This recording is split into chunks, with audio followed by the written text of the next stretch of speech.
All right, so here are the two solutions to the final two examples. Number 3, you had an orange grove that currently has 60 trees on every acre, and each tree gives 500 oranges throughout the growing season. And what they've discovered is that every extra tree that's planted reduces, on average, the number of oranges per tree, which kind of makes sense because there's only so much nutrients available on an acre. So as more and more trees get planted, each tree is less valuable in terms of the number of oranges. So you plant an extra tree, you lose 5 oranges per tree.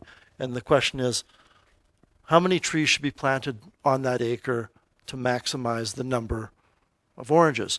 So I've started off by defining x to be, this is the variable that you need. I've decided that x is going to be how many extra trees need to be planted.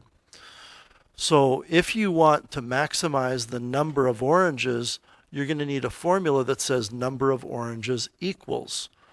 And that's what capital N is. N here is the number of oranges, and it makes sense that if you take the number of trees and multiply by how many oranges per tree you're going to get the total number of oranges. So what's the deal with this next line? Well, you're already planting 60 trees, and we're adding X extra trees. So what I'm going to highlight in green is how many trees you're going to plant in total. You start off with 60, and you're adding X trees to it. That's how many trees there are. And we have to multiply the number of trees by how many oranges per tree. Right? We're going to have to figure out how many oranges there are per tree. And what I'm highlighting in yellow is how many oranges there are per tree.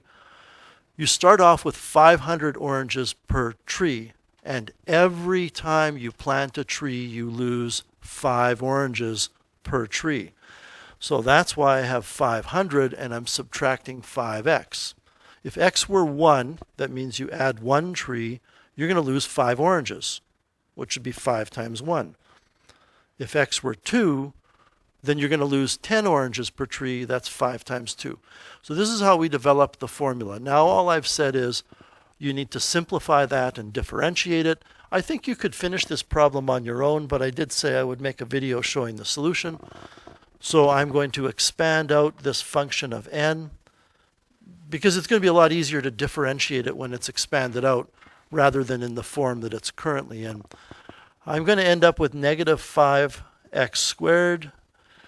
I'm going to get, for a constant term, 60 times 500, which is 30,000. My outer term is going to be negative 300x. My inner term is going to be 500x. So my middle term of the polynomial is going to be 200x. I just want to double check that before I go on. 60 times 500 is 3,000.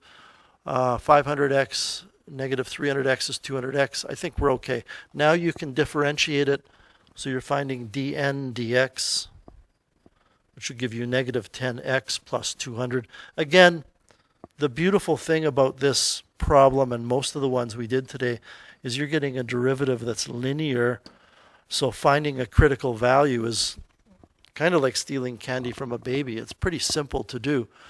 If you want to take kind of a calculus approach, you should express your derivative in factored form by factoring a negative 10 out. And you're left with x minus 20. And just by inspection, you can see here that the critical value of x is 20.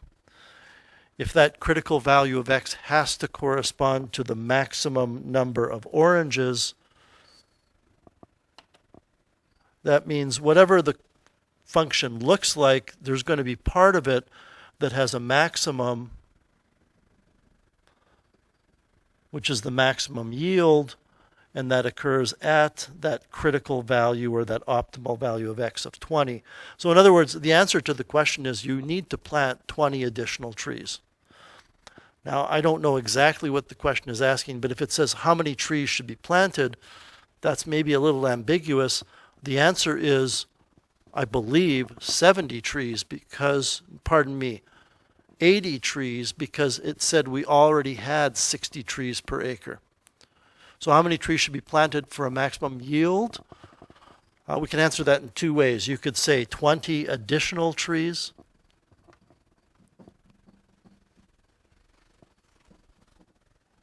Or you could answer it by saying 80 trees total, because you did start off with 60 trees. So that's example 3. If I asked you what would be the total number of oranges, what would be the total number of oranges produced during the growing season? Well, then you could take that number of 20 and put it in, well, either here or here, and figure out that. It doesn't matter what the answer is. You can figure that out if you wanted to. So that's number 3. Take a look quickly at number 2. 2 was the other example. This is a lot quicker, a lot simpler. It said find two positive numbers whose product is 80 and whose sum is a minimum. So I started off with two ideas here. One is that I need to define a variable to optimize, and I'm just calling it S for sum.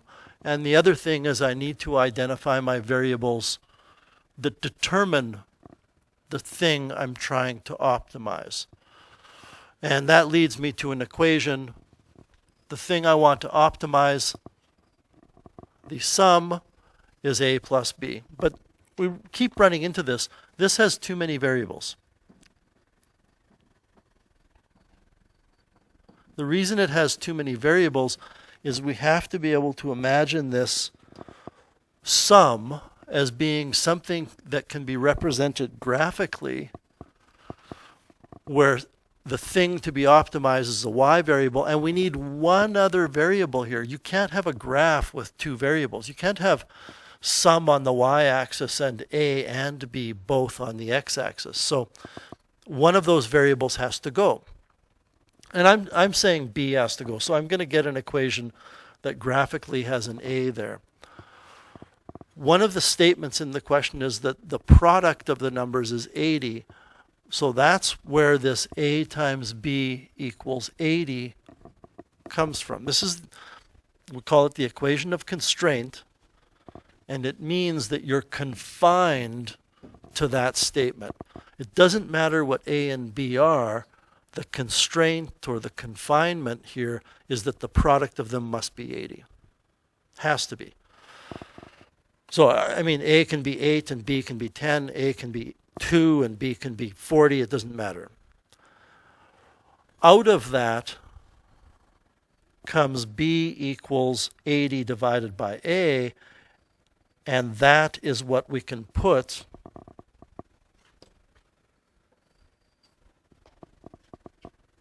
in here.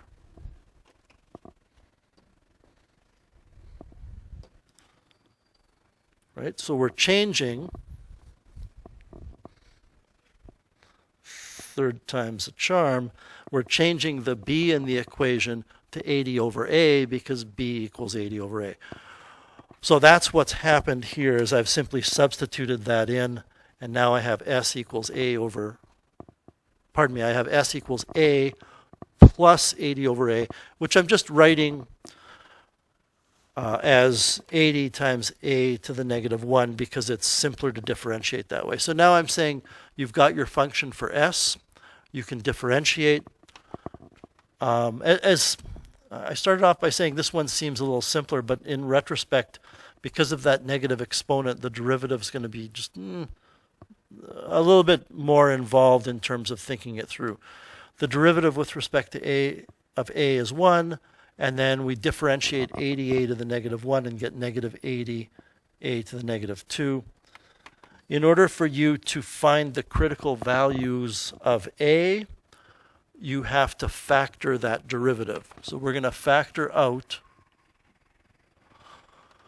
well, I would factor out just A to the negative 2. You never want negative exponents, and when I do that, the 1 becomes A squared, and we're left with minus 80, which means the derivative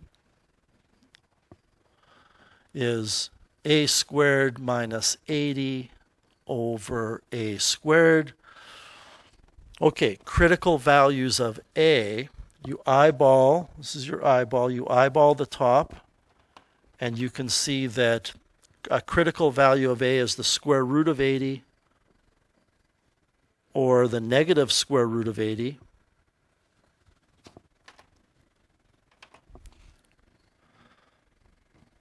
I mean, you're taking a squared minus 80, you're solving it for a. Move the 80 over, take plus or minus the square root. You eyeball the denominator of this, and you can see that you have a critical value of a of 0. But then, I mean, look at the context of the question. The question is, find two positive numbers. Okay, so if the numbers have to be positive, there's a restriction on a that a can't be negative. So that means that you would kick the negative root 80 over the boards. 0 is also not a positive number, so you can't use that.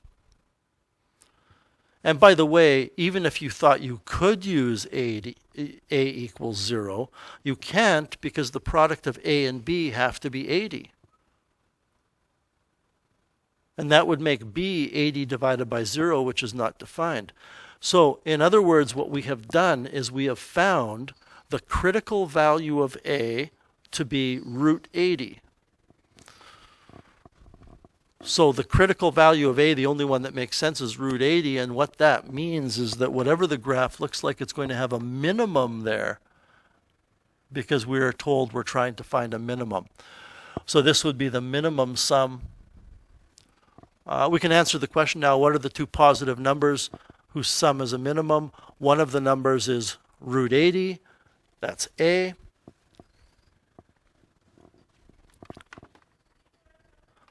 The other number, b, we said was 80 over root 80. You can be fancy here and rationalize this if you like by multiplying the top and the bottom by root 80 and getting root 80.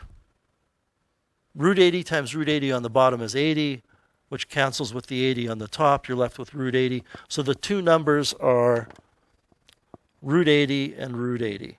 Those are the two numbers that multiply together to give you 80, and those are the two numbers whose sum is a minimum. For example, if we take a look at whatever the square root of 80 plus the square root of 80 is,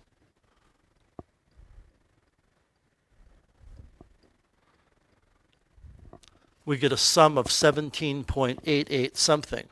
If I take another pair of numbers that multiply to give 80, like 2 and 40, the sum of 2 and 40 gives you 42, which is bigger than root 80 plus root 80. Root 80 plus root 80 is going to be the smallest sum you can get for the two numbers that multiply to give 80. So I hope that matches the answers that you got, and I hope that you have an absolutely wonderful spring break, and we'll see you in about 10 days. Take care.